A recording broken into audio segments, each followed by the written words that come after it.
Hello Internet, I'm the Disney Brain, here to continue our discussion on the most divisive season of Power Rangers. But before we fully dive into Super Megaforce, there's another often memed aspect of these seasons that intrigues me. So, near the end of Megaforce, Vrat kind of blows up and gets turned into a machine. And on the surface, we understand very clearly what this is meant to tell us. Vrak has always been adamant about the inherent betterness and complexity of machines. His most famous line pompously refers to them as far too complex for you to understand. And while we understandably make fun of him for that line, Megaforce's framing of Vrak here, in addition to their framing of robotic life in general, almost supports his claim.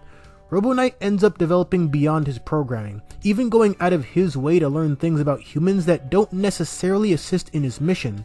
Rico was intended to take advantage of human emotions, but he ends up feeling them instead. And even Vrak as a machine isn't so straightforward. Notice that he actually saves Metal Alice during a time where his AI is more prevalent and his memories are more scattered. It's only when he returns mentally to the Vrak of old that he willingly and discompassionately sacrifices her. The implications are pretty clear here, because it's the same implications that are pretty main text for our heroes. The implication being that the way robots operate and were utilized here obviously was not far too complex for you to understand. That having been said, there did very much exist a level of complexity that the villains couldn't account for. So it may very well have been far too complex for them to understand.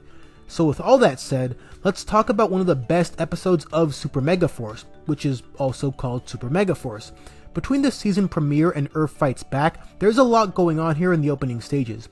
We've discussed the arbitrary seasonal splits forced upon the Neo-Saban era before, but this season really does it best for a number of reasons. The biggest to me is the most obvious one. By evoking the olden times Ranger standby of throwing other Sentai powers into the current season, there's a fairly clean split you can turn to.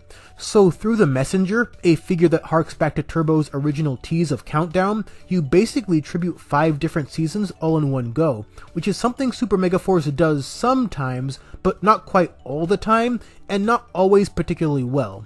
But what I love the most about the first 2 episodes is that continued, unrelenting commitment to the principles of Megaforce. Principles that I think place the season in a far more positive light than it often gets credit for. Because again, while none of it feels particularly well written or even natural, a byproduct of the countless times Sakura firmly refused a potentially better idea, it never feels like it's cheating us, like it's lying to us. As such, we get a beautifully put together sequence where the Rangers are saving those in need while the Earth tries to rebuild from the Armada attack, which, while by no means a direct tribute to Lightspeed Rescue, might as well be their Lightspeed Rescue tribute, in spite of it actually being an SPD tribute, which I guess sort of works too, if you squint. But my point there is we know full well where Lightspeed Rescue's priorities would have been after an attack this devastating.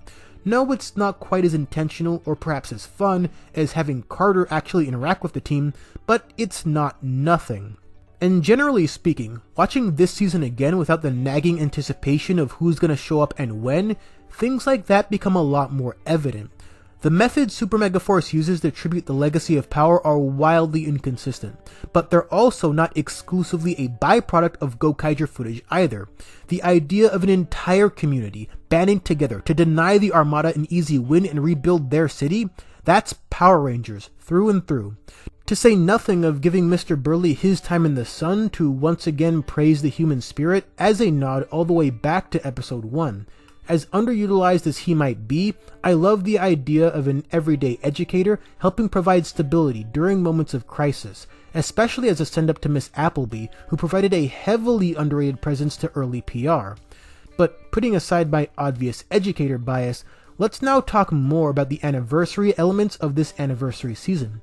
Similar to Megaforce, there is a lot of power-ups that get tossed around, usually with just the faintest bit of context, although it's arguably more dubious here because, for example, the team earns Ninja Storm powers off the back of doing nothing really Ninja Storm related. Weirder still is the amazing and absolutely bonkers episode that is United as One. It directly harks back to the fake wedding used in Samurai just 2 years prior, but it's also a Dino Thunder tribute? Similar to the SBD tribute, it doesn't make much direct sense, but the idea of an Emma-centered episode that tries to bring happiness back to people's lives inside the bookends of Armada attacks just feels right. It does more for Emma and Orion than it does for Dino Thunder and the myriad of ways they could have incorporated that unofficial Ranger anniversary. But I don't mind that so much in this case and cases like it, because one of the biggest critiques against the direction Super Megaforce takes is how the suit porn overshadows the characters, and that largely rings true. But in episodes like this, you get a beautifully campy ride while still showcasing Emma's inbuilt desire to see the world smile. While even some of the most memorable anniversary elements feel like they're missing something, there are still a couple highlights in there. I like the idea that Wild Force's Red Lion is joining forces with a team very much similar to his old one, though of course it would have been nice to see an often overlooked team back again in some capacity. I also kind of like the incidental idea that the Racer Zord represents, since in Sentai he's a literal next generation Zord of the Go-Andra mechs, so Megaforce, and presumably Gokaiger before them, haven't watched it all yet, having that exact type of Zord very clearly feeds into the idea of legacy, and there are a few better ways to win me over than to throw Casey Rhodes into the mix. It's a fairly odd episode, but not in a way I minded. And plus, we got a scene of Jake and Emma praising Gia to the high heavens while blissfully unaware that they're competing for her affection. That's just funny to me because of how obvious both individuals make it. So pretty fortunate that Jason Smith was a constant presence in the writer's room this go round. So then, of course, he goes on to pen one of my other favorite episodes this season in Blue Saber Saga. I love Samurai Surprise because, honestly, how could you not? But it got me thinking how much better a fit this plot point would have been in Blue Saber Saga just 2 episodes prior. Granted, Noah earning the Mystic Force powers after his katana battle makes some sense, if only because the monster is voiced by Nick Sampson, so it's another one of those cheeky shoutouts that, ironically, plays more into Nick's solid amount of work as a PR voice actor as opposed to a ranger. But since Katana is to Noah what Decker was to Jaden without 20 episodes of build-up, you can see that really working as a neat parallel.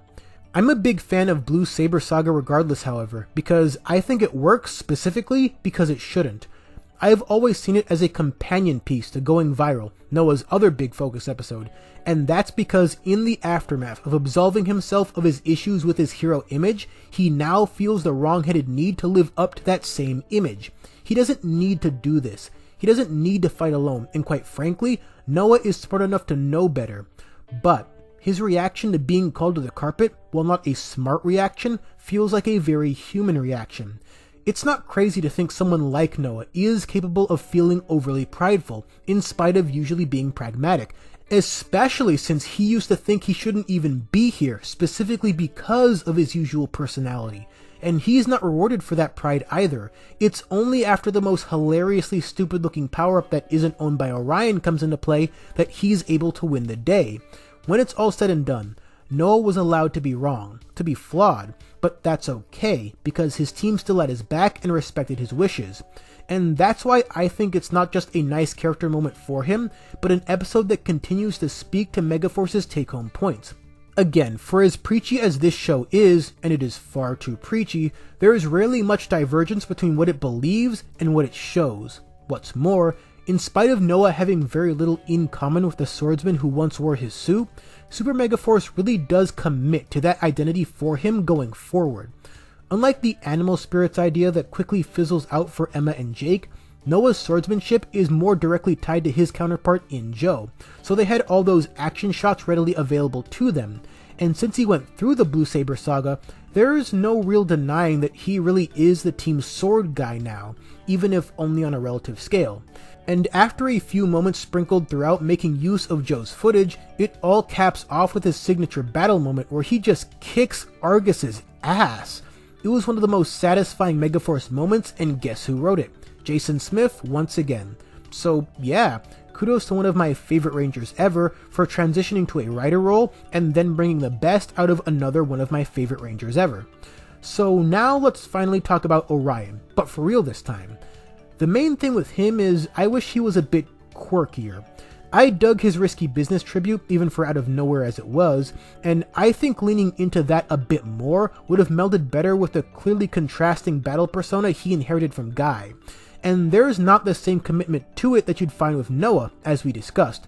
Orion is pretty fine overall, but other than a cute rock quarry gag, there's not much defining him as Andresian. And I can't say for sure what the original plans for him were, like I can with Troy, but I think he would have benefited from that, especially since this team specifically would have been very embracing of whatever idiosyncrasies he'd bring from a galaxy away. So him feeling more like that odd man out could have easily served as the other side of the Robo Knight coin, since his inherent difference, while again never a point of contention, necessitated adjustments from the team. But I think the smartest thing they did was have him connect to Emma pretty quickly, since that's just the role Emma plays. Outside of Robo Knight, who is much more in Troy's wheelhouse, she tends to always be the one reaching out, and it made for a fun dynamic. But one of my favorite uses of Orion comes from him not being there, which isn't meant to be a slight so much as it's meant to highlight some of the creative ways the staff melded together Gosei and Gokaiger footage, which brings us to Robo Knight, Troy, and the return of the many-faced Rock. Megaforce placed a ton of stock into the relationship between the scared-to-be vulnerable Troy and the seemingly never vulnerable Robo Knight, so much so that Troy spent the better part of the initial invasion's aftermath searching for him. Some might argue that Troy's fear of losing Robo Knight should have been a continuous point of emphasis for him, but because of who Troy is, you never really had to do that, because we already know that in his mind, tears are for people like Emma. Odd as that exchange is, it's a very Troy thing to say. So we can very easily assume that he's both suppressing what he actually feels about not having Robo Knight around, but also his visions have always told him that he'd be there in the end, and we know he places his faith in that because he knows the battle is never truly decided until the very, very end. But knowing all of this still doesn't change how deflating and devastating it is to see Robo Knight as a Vrock puppet. Overall, the Vrock is Back two-parter is a really unique use of leftover Gosei footage. It managed to cobble together the final 6-episode stretch of that Sentai to form a somewhat incoherent but enjoyable raising the stakes plotline before Mavro appears. And of course, at the heart of all of that is Robo Knight forcibly defecting to the side of evil. And this harks back to what I mentioned previously, regarding Robo Knight being the one consistent source of emotional openness from Troy. The main thrust of their connection is Troy seeing Robo Knight as an unshakable ideal to strive for, so seeing those ideals compromised hurts him more than anything, because if even someone like Robo Knight can be compromised, in spite of his relative lack of vulnerability, then there is certainly no assurances for Troy, in spite of his guarded nature. Robo Knight forgetting his mission isn't just your run-of-the-mill control the good guy plot, at least not to Troy.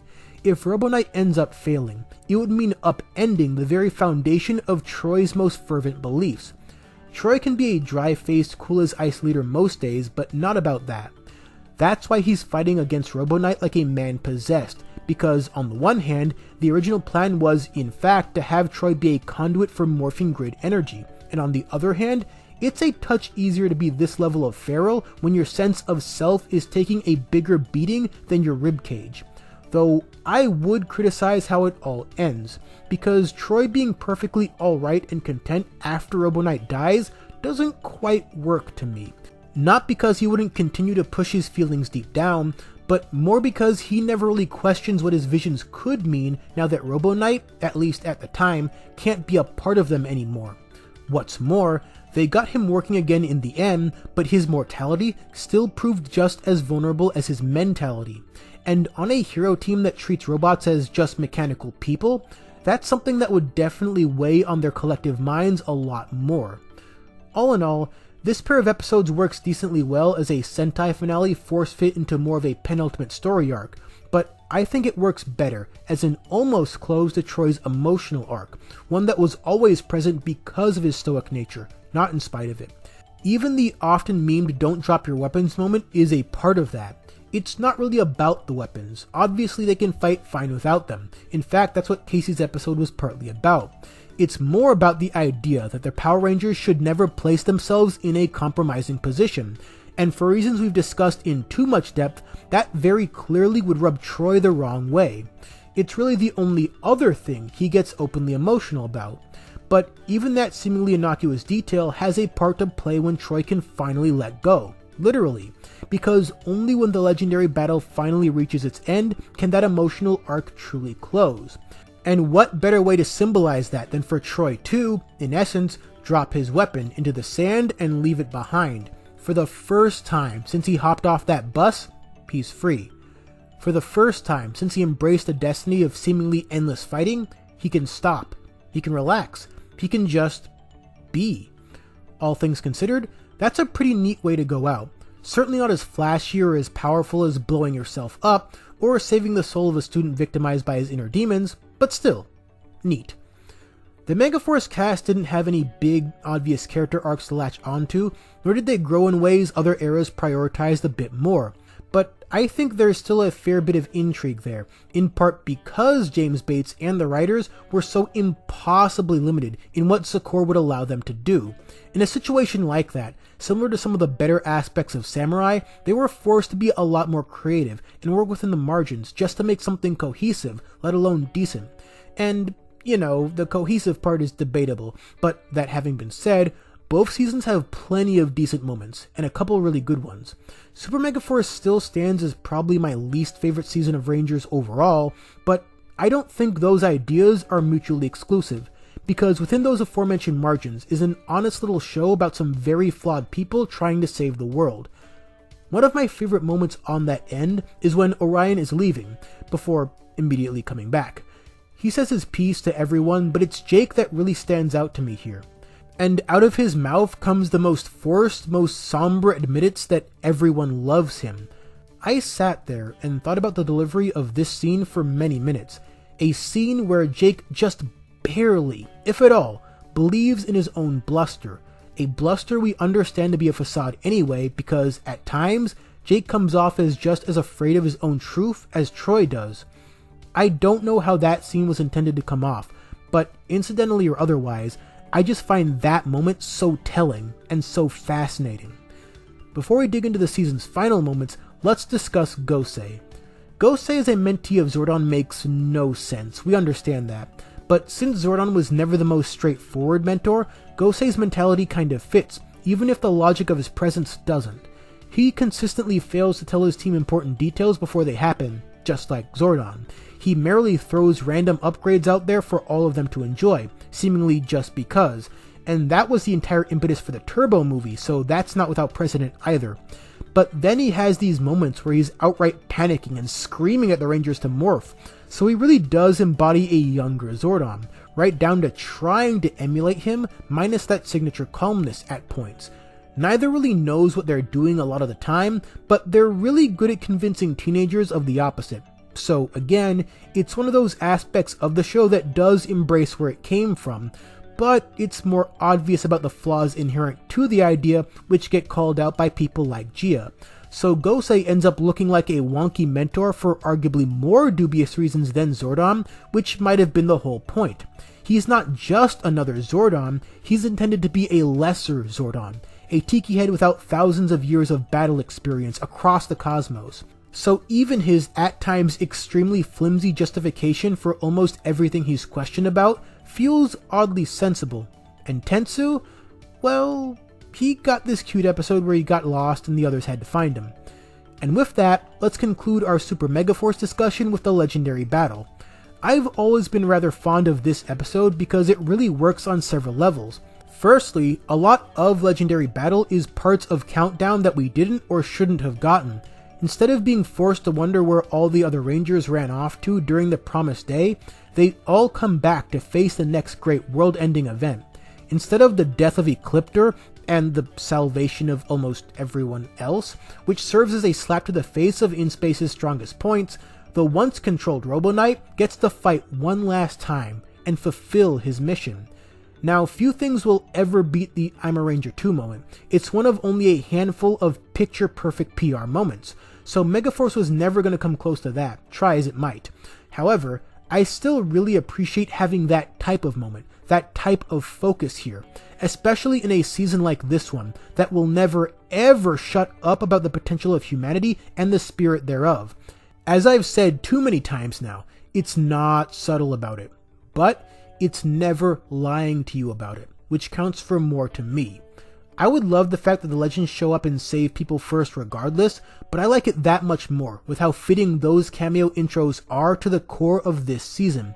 A season that starts off by having our beaten, battered, and bruised team of Rangers ensure the safety of the civilians. So this specific team, dealing with a broken people before instilling hope in them, feels very authentic. It feels like the moment they were always built for. And that's pretty great, actually. It's a season that evokes a lot of In Space, a lot of Lightspeed Rescue, a lot of Wild Force, and of course, a lot of MMPR. But it still comes away feeling largely inspired by those things, and not always overwhelmed by them. At least when they're not blinding us with every suit in the book. And some not in the book. There is a lot of places where the anniversary aspects fall way short, but also, there are areas it digs into that actually convey the legacy of power in some really engaging ways. It's not always great, or even good for that matter, but I could never honestly bring myself to dislike it. It's just way too weird and interesting, and most of all, sincere. Not to say that there's not plenty to dislike here, obviously, but for me, rewatching it made it clear that there's so much more to Super Megaforce than being bootleg Gokaiger.